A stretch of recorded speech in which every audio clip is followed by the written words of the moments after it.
Bom, vamos falar um pouco sobre a topologia do plano complexo, mas quem nunca viu topologia não precisa se preocupar porque a gente vai precisar só de algumas noções bem básicas. Ok? Bom, começar com algo que vocês já conhecem, que é sequências limites. Uma sequência de números complexos é simplesmente uma função que a cada número natural associa um número complexo. Okay? Então é uma função. Só que ao invés de representar ela como um f de n, a gente representa como um z de n, com subíndice n. Okay? Mas é uma função, simplesmente. A cada número natural te dá um certo zn. Para definir o limite de uma sequência de números complexos, é bem parecido com o limite de sequência de números reais. Então está aqui a definição. A gente vai dizer que uma sequência Zn converge se existe um ponto L no plano complexo, que vai ser o limite, tal que para todo epsilon maior que zero, você consegue encontrar um número n natural suficientemente grande, tal que para todo nzinho maior do que nzão, a distância entre o Zn e o L é menor que epsilon, ou seja, o módulo de Zn menos L é menor do que epsilon. Okay? Então é exatamente igual à definição de sequência de número, limite de sequência de números reais. Okay? A única diferença é que agora, ao invés de números reais, são pontos no plano complexo. Mas a ideia é a mesma. Se você encontrar um L que satisfaça essa condição, então você diz que a sequência converge para L, que L é o limite de Zn, escreve nessa notação, então bota Zn setinha L, exatamente como vocês faziam nos reais. Se a sequência não convergir para nenhum L, aí a gente diz que ela diverge, ou seja, se o limite dela não existir, a gente diz que ela diverge. Okay? E a interpretação disso é exatamente como era nos reais. Só que agora são pontos no plano complexo, que à medida que você vai seguindo eles, Z1, Z2, Z3, Z4, etc., os pontos vão cada vez mais se aproximando de um ponto fixo L. Okay? Se isso acontecer, então o limite da sequência é L. Okay? Essa definição aí, okay, equivale a dizer que o módulo de Zn menos L está tendendo a zero. Okay? Se você consegue deixar ele tão pequeno quanto um epsilon qualquer, simplesmente aumentando o n, então quer dizer que isso aí está convergindo para zero. Okay? Então, dizer que limite de Zn é L é a mesma coisa que dizer que o limite de módulo de Zn menos L é igual a zero. E a vantagem de pensar assim é que quando você pega o Zn e o L, que eram complexos, subtrai e depois aplica o módulo vai dar um número real. Então, essa segunda sequência aqui é uma sequência de números reais. E aí você pode usar tudo aquilo que você já sabe sobre sequência de números reais. Ok? Então, muitas vezes é mais fácil pensar assim. Para provar que o limite de Zn é igual a L, você simplesmente tenta provar que o limite de módulo de Zn menos L é igual a zero.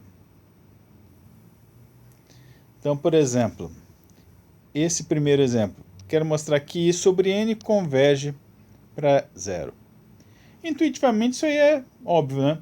Porque I sobre N, o I está lá no eixo Y, uma distância 1 da origem.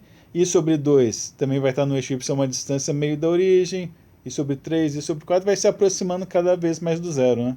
Então é bem intuitivo visualmente que essa sequência está indo para zero. Para provar formalmente que o limite de I sobre N realmente é zero, vamos usar a outra maneira de pensar. Pego o módulo de Zn menos L.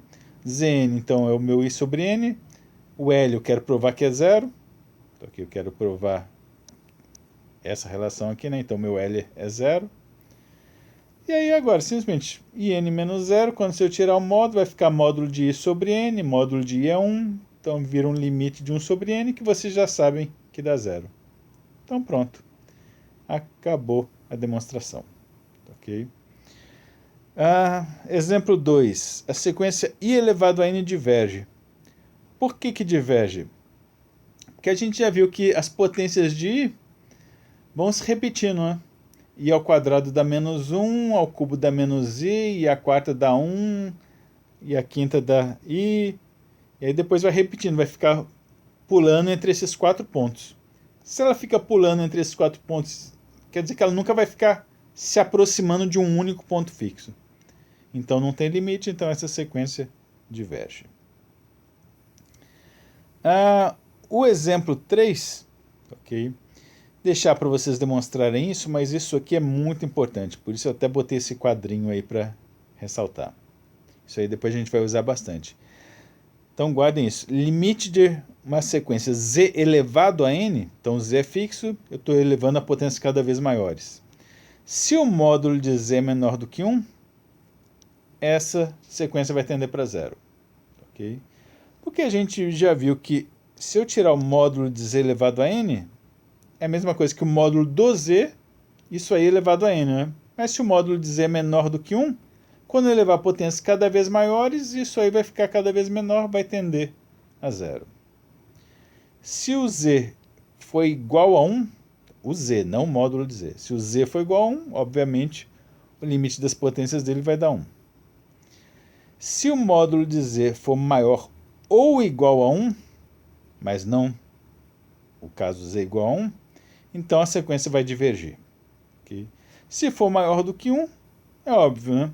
Que o módulo é maior do que 1, se eu elevar potências cada vez maiores, o número maior do que 1 elevado a potências cada vez maiores vai crescendo cada vez mais, então não vai estar se aproximando de nenhum número fixo.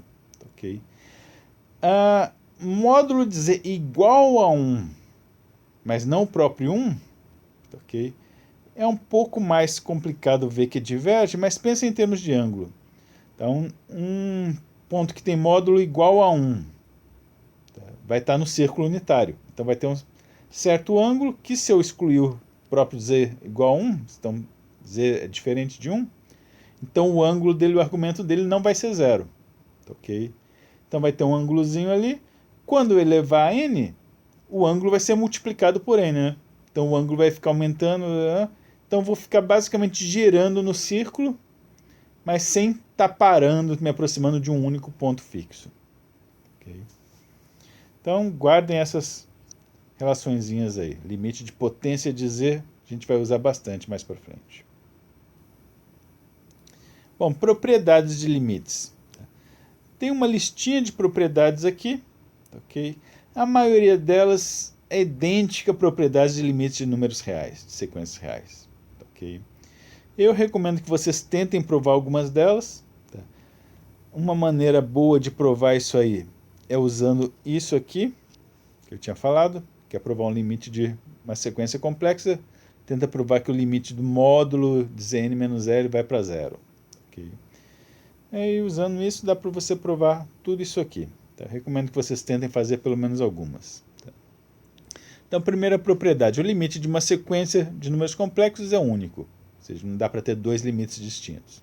Exatamente como acontecer com os reais. Se uma sequência é convergente, então vai existir um m maior que zero, tal que o módulo de zn, aqui ficou faltando um n, é sempre menor ou igual a m. Também acho que é bem intuitivo, né? Porque se isso aqui não acontecer, então quer dizer que meu módulo vai ficar tão grande quanto eu queira. Se está aumentando cada vez mais, não vai estar se aproximando de nada. Então, para estar convergindo, o módulo vai ter que ter algum limite máximo. Essas P3 até P7, tá? Leiam com cuidado, mas resumindo, o que tem ali é isso aqui. Supondo que os limites existam, ou seja, que as duas sequências converjam, Zn e Wn, você vai ter que o limite de uma soma, Zn mais Wn, vai ser o limite do primeiro mais o limite do segundo. A mesma coisa para subtração, para multiplicação, para divisão. Okay? Exatamente como tinha com os reais. Limite do módulo de Zn vai ser o módulo do limite de Zn. Limite do conjugado de Zn vai ser o conjugado do limite de Zn. Limite da parte real de Zn vai ser a parte real do limite de Zn. Mesma coisa para a parte imaginária. Okay? Então são propriedadezinhas bem simples e bem parecidas com aquilo que vocês já conhecem dos reais. A propriedade 8, que a gente vai usar mais para frente também. digamos que eu tenho uma sequência Zn que eu já sei que o limite dela é 0. Eu tenho uma outra sequência Wn que eu sei isso aqui. Sei que o módulo do Wn é sempre menor ou igual que o módulo de Zn. Ok?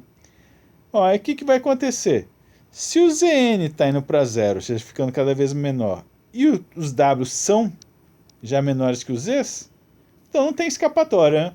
Os Ws vão ter que ir para 0 também. Ok? Então é bem parecido com o teorema do confronto que tinha no caso real. Propriedade 9. Se eu tenho de novo, uma sequência Zn que está indo para 0, Wn é uma sequência limitada, ok? Não tá, nesse caso aqui, ele não está supondo que o Wn convirja. Os W simplesmente são uma sequência limitada, ou seja, tem um módulo máximo para eles. Então, os Ws não estão com o módulo crescendo absurdamente. Okay? Então é limitada. Você vai multiplicar uma coisa que está ficando cada vez menor, aí o Wn vezes n vai para 0. Okay? Pensem um pouquinho nisso aí, vocês vão ver que é uma propriedadezinha bem razoável.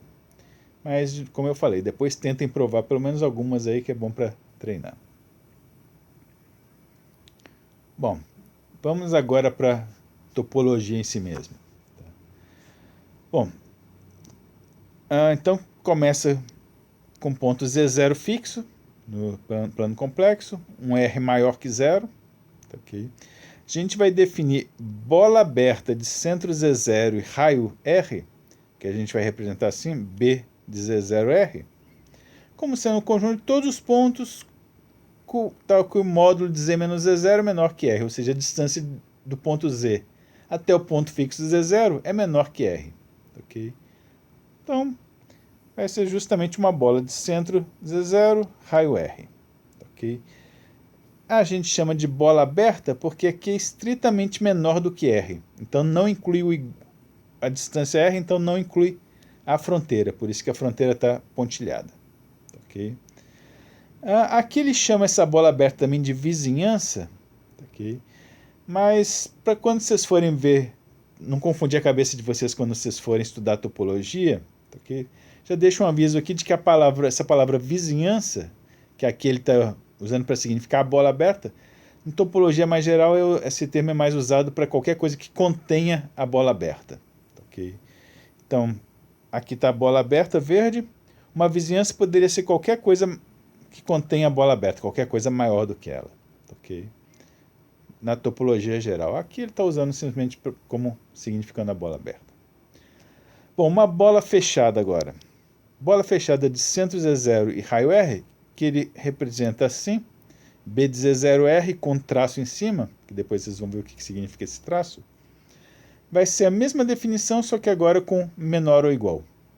E o resultado disso é que agora vai incluir a fronteira. Ok? Uma bola furada, que ele representa por esse B asterisco, vai ser o conjunto de pontos, está escrito Z menos Z0 em módulo, é maior que 0 e menor que R. Então o que vai acontecer? Vai ser basicamente a bola aberta, só que tirar do centro. Tirar do ponto Z0, porque eu quero que o módulo seja maior do que 0. Então a bola furada, como o próprio nome diz, é a bola com um furo lá no centro. Bom, outra definição. Pega um conjunto A agora, contido em C, então A é um conjunto. Dado um ponto Z0 em A, a gente vai dizer que ele é um ponto interior se existir algum raio maior que 0, tal que a bola de centro Z0, raio R, esteja contido em A. Okay.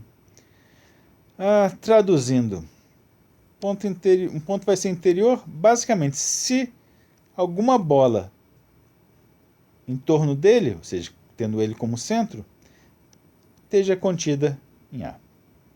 Ok?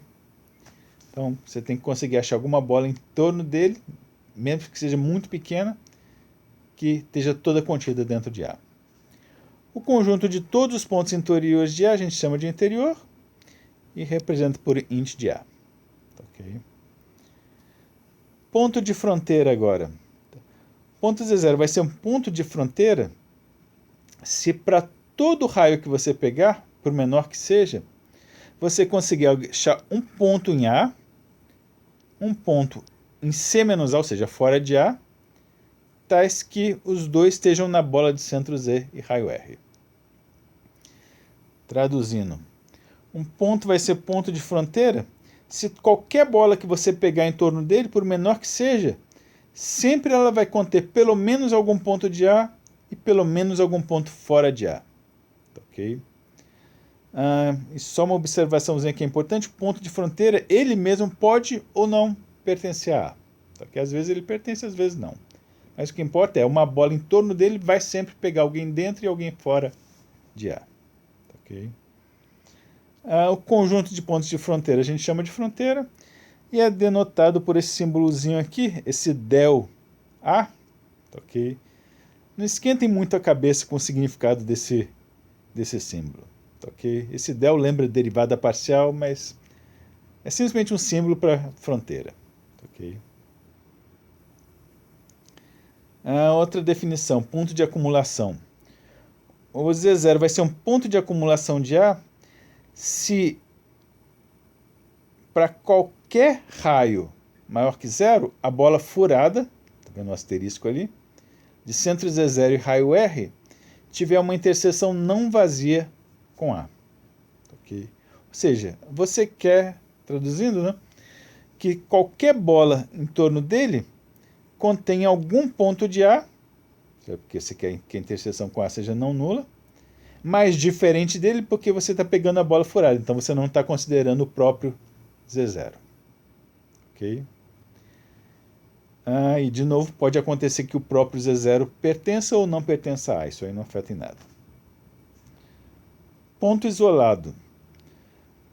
O Z0 vai ser um ponto isolado se ele não for um ponto de acumulação. Ou seja, pegando a negativa daquela condição de ponto de acumulação, o que precisa acontecer é, você precisa conseguir encontrar algum raio maior que zero, você tem que existir um raio maior que zero, tal que a bola de centro Z0 e raio R, a interseção com A não contenha ninguém mais além do próprio Z0. Okay? Ou seja, o Z0 tem que estar sozinho mesmo. Ele tem que pertencer a A, mas em alguma bolinha em torno dele não tem mais ninguém de A. Então ele está bem isolado mesmo. A importância de ponto de acumulação é o seguinte. Aqui ele mudou a notação para W0, mas W0 vai ser um ponto de acumulação do conjunto A se somente se existir uma sequência Zn contida em A, ou seja, formada só por pontos de A, que não inclua o próprio W0, mas cujo limite seja W0. Okay? Então você tem que vai ser um ponto de acumulação se somente se você conseguir encontrar uma sequência de pontos de A diferentes do próprio W0, mas que estejam cada vez mais próximos de W0. Okay? Uma maneira de construir essa sequência é, vai pegando, a gente já viu que para ser ponto de acumulação, qualquer bola em torno dele, por menor que seja, tem que conseguir encontrar alguém de A, né? Okay? Então, se eu pegar uma bola de centro W0 e raio 1 sobre N, a interseção com A vai ter que ser diferente de zero, porque é um ponto de acumulação. Então, pegando, se não é vazio, desculpa, não é zero, diferente de vazio, então tem alguém lá, então dá para eu achar algum ponto Zn qualquer lá. Então, escolhendo pontos Zn nesses conjuntos, como minhas bolas estão ficando com raio cada vez menor, isso aí vai obrigar os Zns a convergerem para o centro da bola, para o W0. Bom, tá aqui uns exemplos só para deixar mais claro essas definiçõezinhas. Então, por exemplo, esse ponto Z0 aqui, ok? Ele é um ponto interior desse conjunto A, que é esse conjunto verde. Tá? Por quê? Porque dá para achar uma bola aberta, tá? Essa pontilhada aqui, que contém o Z0 e está toda ela dentro da região verde. Ok? E ele é um ponto de acumulação também, porque obviamente tem um monte de pontinhos. Deixa eu mudar aqui a cor para não ficar mais fácil de ver. Dá para você achar uma sequência de pontinhos todos dentro do A que estão indo na direção do Z0, né? Então é um ponto de acumulação. Esse outro ponto Z1 aqui, tá? Ele é um ponto de fronteira. Por quê?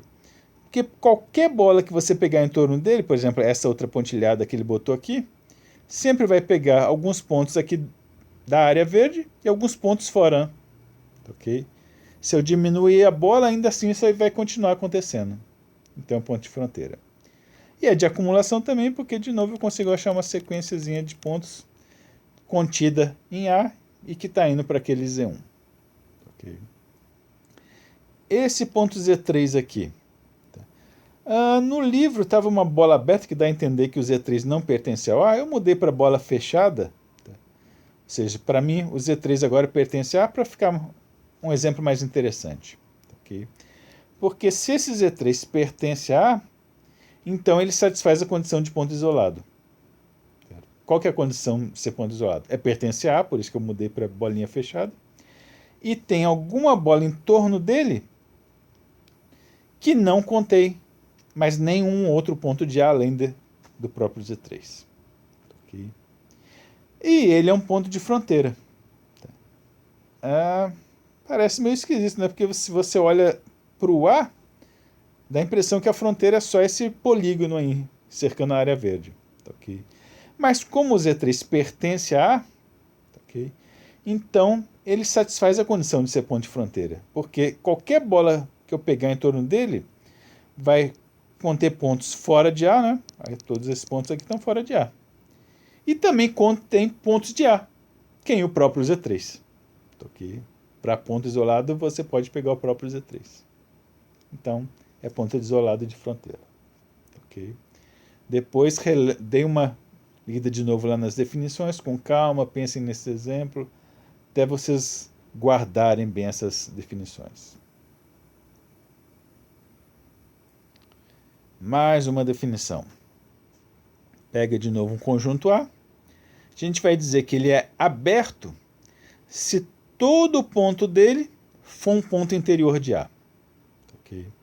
Ou, traduzindo, isso equivale a dizer que qualquer ponto que eu pegar dentro de A, você consegue achar alguma bolinha, por menor que seja, que esteja toda ela contida dentro de A.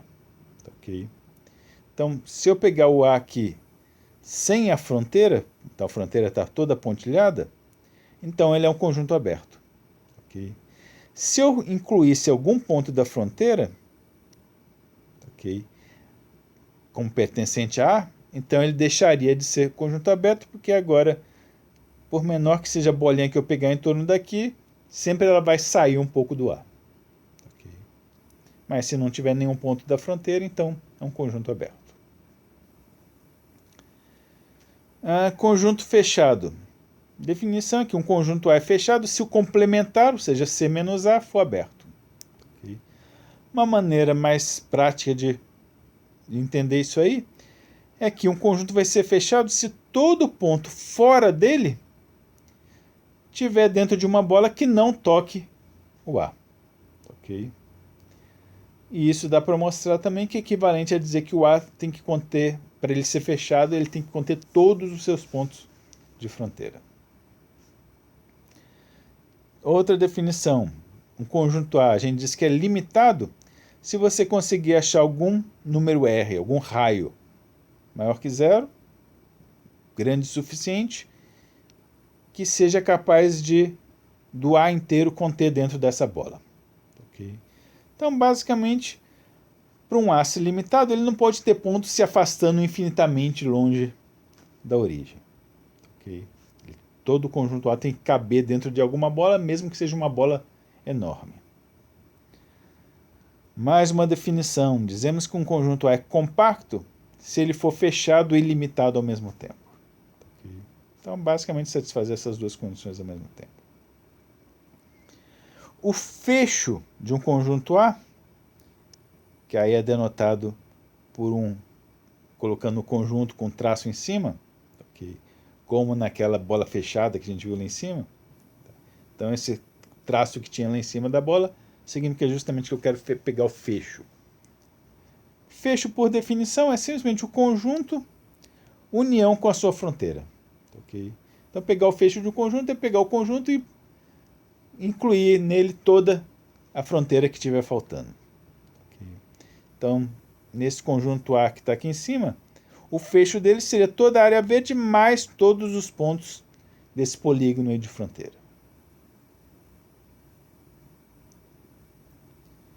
Bom, tá aqui alguns exemplos.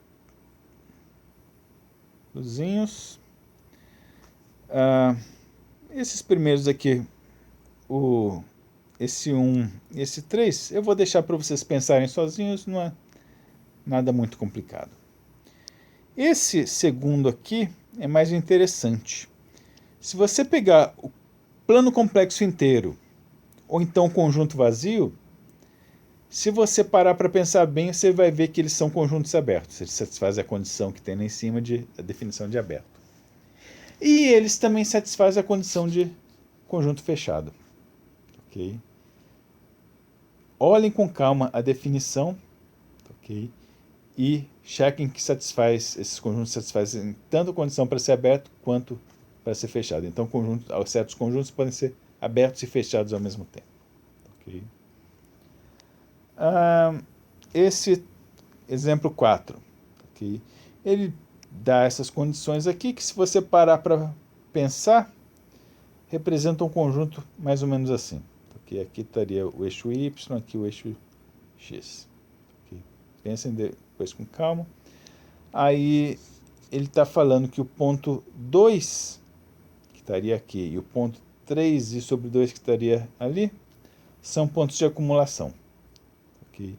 O 2 não pertence ao conjunto, o 3 sobre 2 pertence, mas tanto num caso quanto no outro você consegue achar sequenciazinhas de pontos dentro do conjunto convergindo para lá, por isso são pontos de acumulação.